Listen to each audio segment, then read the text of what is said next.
विकसित मध्य प्रदेश से विकसित भारत की यात्रा में आज का ये कार्यक्रम बहुत ही अहम है। इस भव्य आयोजन के लिए मैं मोहन जी और उनकी पूरी टीम को बहुत बहुत बधाई देता हूं। मध्य प्रदेश पॉपुलेशन के हिसाब से भारत का 5th लार्जेस्ट स्टेट है। एमपी एग्रीकल्चर के मामले में भारत के टॉप के राज्यों में है। मिनरल्स के हिसाब से भी एमपी देश के टॉप 5 राज्यों में है। एमपी को जीवनदायिनी मां नर्मदा का आशीर्वाद भी प्राप्त है। एमपी में हर वो संभावना है, हर वो पोटेंशियल है जो एमपी को जीडीपी के हिसाब से भी देश के टॉप 5 राज्यों में ला सकता है। बीते 2 दशकों में मध्य प्रदेश ने ट्रांसफॉर्मेशंस का नया दौर देखा है। एक समय था जब यहां बिजली, पानी की बहुत सारी दिक्कतें थी। लॉ एंड ऑर्डर की स्थिति तो और भी खराब थी। ऐसे हालत में यहां इंडस्ट्री का विकास बहुत मुश्किल था। बीते 2 दशक में, 20 साल में मध्य प्रदेश के लोगों के सपोर्ट से 2 दशक पहले तक लोग एमपी में निवेश करने से डरते थे। आज एमपी इन्वेस्टमेंट के लिए देश के राज्यों से सब राज्यों में टॉप के राज्यों में उसने अपना स्थान बना लिया है। जिस एमपी में कभी खराब सड़कों के कारण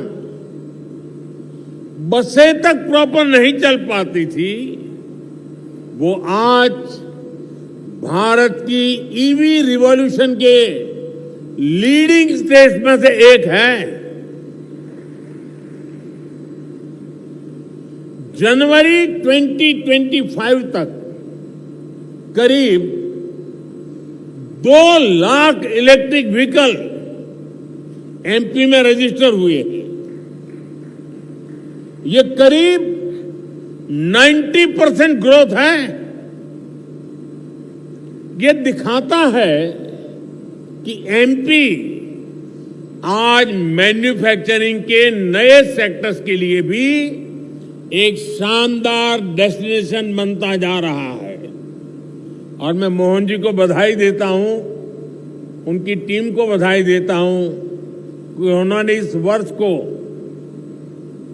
उद्योग और रोजगार वर्ष के रूप में मनाना तय किया है। साथियों, भारत ट्रेडिशनल टेक्सटाइल के अलावा नए एवेन्यूज भी खोज रहा है। एग्रो टेक्सटाइल, मेडिकल टेक्सटाइल और जियो टेक्सटाइल, ऐसे टेक्निकल टेक्सटाइल को हम बढ़ावा दे रहे हैं। इसके लिए नेशनल मिशन शुरू किया गया है। इसे बजट में भी हमने प्रोत्साहन दिया है। आप सभी सरकार की पीएम मित्र स्कीम से भी परिचित है। देश में टेक्सटाइल सेक्टर के लिए ही 7 बड़े टेक्सटाइल पार्क बनाए जा रहे हैं। इनमें से एक मध्य प्रदेश में भी बन रहा है। ये टेक्सटाइल सेक्टर की ग्रोथ को नई बुलंदी देने वाला है। मेरा आग्रह है कि आप टेक्सटाइल सेक्टर के लिए घोषित पीएलआई स्कीम का भी जरूर फायदा उठाएं। एमपी अजब भी है, सबसे गजब भी है। यहां एमपी में नर्मदा जी के आसपास के स्थानों का, आदिवासी क्षेत्रों में टूरिज्म इंफ्रास्ट्रक्चर का बहुत अधिक विकास हुआ है। यहां कितने ही सारे नेशनल पार्क्स हैं। यहां हेल्थ एंड वेलनेस से जुड़े टूरिज्म के लिए भी अपार संभावनाएं हैं। हील इन इंडिया, इसका मंत्र दुनिया को पसंद आ रहा है। हेल्थ एंड वेलनेस के क्षेत्र में भी इन्वेस्टमेंट के लिए अपॉर्चुनिटीज लगातार बढ़ रही है। इसलिए हमारी सरकार इसमें पब्लिक प्राइवेट पार्टनरशिप को एनकरेज कर रही है। भारत की ट्रेडिशनल ट्रीटमेंट को, आयुष को भी बहुत बड़े लेवल पर प्रमोट किया जा रहा है। हम स्पेशल आयुष वीजा भी दे रहे हैं।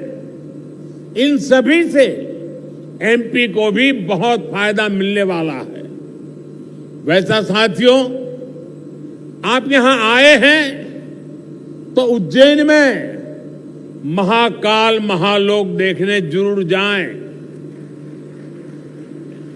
आपको महाकाल का आशीर्वाद भी मिलेगा और देश टूरिज्म और हॉस्पिटैलिटी सेक्टर को कैसे एक्सपांड कर रहा है, इसका अनुभव भी मिलेगा। साथियों, भारत के विकसित भविष्य में 3 सेक्टर्स की बहुत बड़ी भूमिका रहने वाली है। ये तीनों सेक्टर्स करोड़ों नई जॉब क्रिएट करने वाले हैं। ये सेक्टर्स हैं टेक्सटाइल, टूरिज्म और टेक्नोलॉजी। आप टेक्सटाइल के सेक्टर को ही देखें तो भारत कॉटन, सिल्क, पॉलिएस्टर और विस्कोस का दूसरा सबसे बड़ा प्रोड्यूसर है। भारत का टेक्सटाइल सेक्टर करोड़ों लोगों को रोजगार देता है। भारत के पास टेक्सटाइल से जुड़ी एक पूरी ट्रेडिशन भी है, स्किल भी है और एंटरप्रेन्योरशिप भी है। और मध्य प्रदेश तो एक प्रकार से भारत की कॉटन कैपिटल है।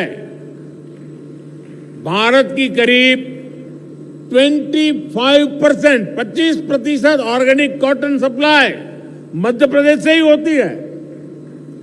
मध्य प्रदेश मलबरी सिल्क, इसका भी देश का सबसे बड़ा प्रोड्यूसर है। यहां की चंदेरी और माहेश्वरी साड़ियां बहुत पसंद की जाती हैं। इन्हें जीआई टैग दिया जा चुका है। इस सेक्टर में आपका इन्वेस्टमेंट यहां के टेक्सटाइल को ग्लोबली अपनी छाप छोड़ने में बहुत मदद करेगा।